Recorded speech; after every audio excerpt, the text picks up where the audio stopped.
Arsenal are confident in signing Martin Zubimendi. This has been a very slow burn, in the sense that he has a release clause. It's 60 million euros.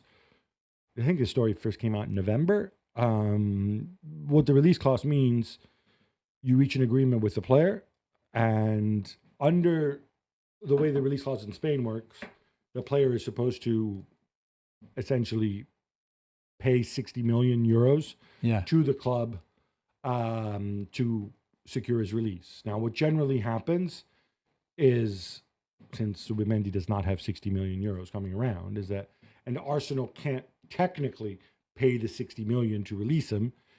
If they give the 60 million to Zubimendi may have a tax liability.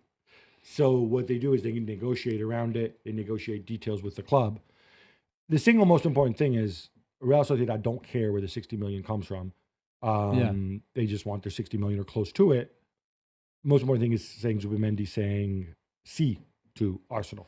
Yeah, I think he wants to go there. I think there's a few Arsenal fans who may be not sure about the physicality side of his game and the Premier League. I personally don't think this is an issue. I think Rice can provide the physicality and Zubimendi everything else that he's very good at, and he's very good at what he does in that holding midfielder role. So we'll have to see what happens with Thomas Partey too, if he stays or if he goes. But I think Zubimendi is a smart signing. Is he expensive? Maybe a little, just about. At his age, you're talking about. Like, it's not like he's 21. No, but he's only 25 years old. Yeah. So it's no more. So I think it's more maybe expensive for somebody who's played like once in the Champions League, for example, one season in the Champions League that doesn't have that kind of experience. With Spain, he went far. He played in the Euro final, obviously, and did really well there. But it's not like if he played 50 European games already and that kind of stuff. But I like this deal a lot. I have to say I like this signing a lot. Yeah, I think it's a tremendous signing. Obviously, plugs a hole. Jorginho also leaving. I do not like Declan Rice in the holding midfield position. I don't think passing is a strong suit. He does so many other things well. He's so much more devastating when he's got freedom to come forward, and he's better off playing in the inside left position. I think the reason this has come out, and the reason Oli reported this, is those strong suggestions that Real Madrid might get involved, because obviously they need help. Well, they need help in many positions. That is one of them. It would be a statement if he were to choose Arsenal. I would assume Mikel Arteta's past and his past relationship with Real Sociedad. I don't know if they obviously didn't overlap there directly, but obviously that would be a big factor. Although I wonder, could Real Madrid be getting a different Real Sociedad guy as their manager next season?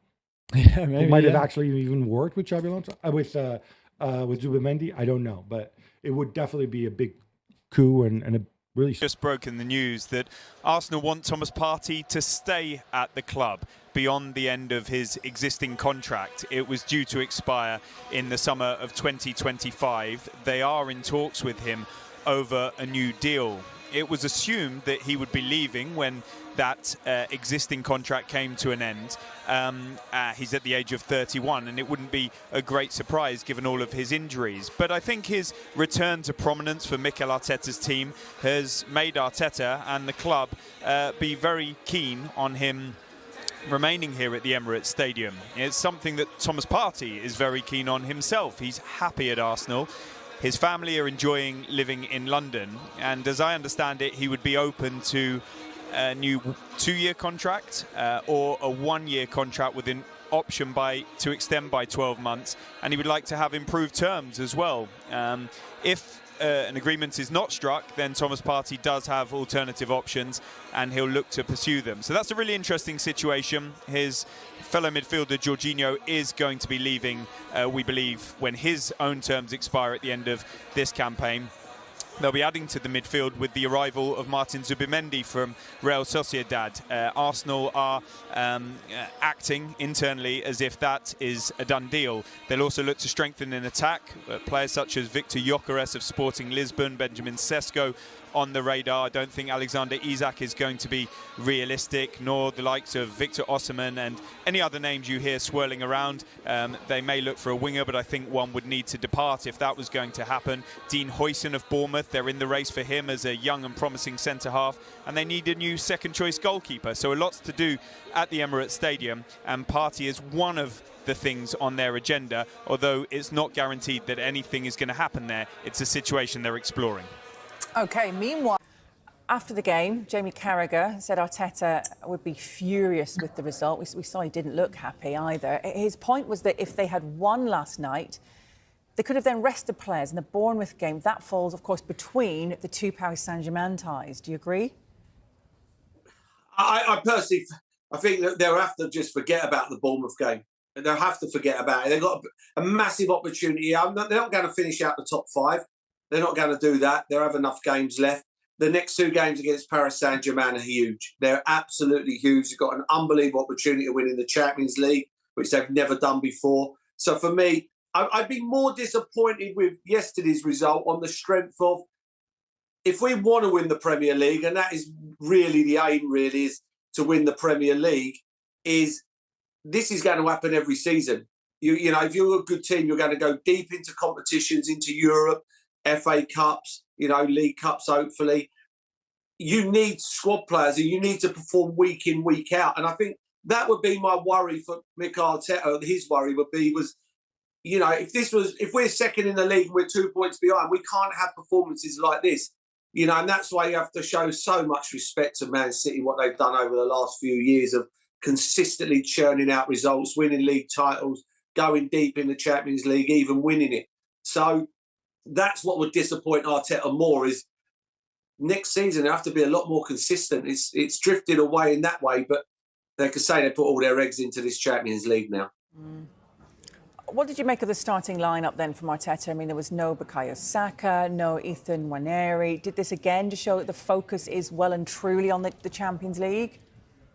Well, yeah, I was surprised when Nwaneri never played, because he won't play in the Champions League game. I'd be shocked if he did.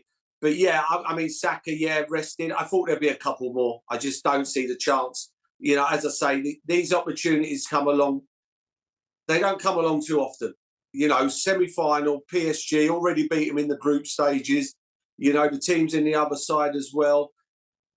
Massive opportunity. I'd have rested a few more players, if I'm being honest. I think if Saliba would have got injured yesterday, I think you could have wrote the Champions League off. They'd have had no centre-half. So for me, I thought he put out a decently strong team, considering. I think since I'm here, we've played a game where we've had so many big chances and didn't score one of them.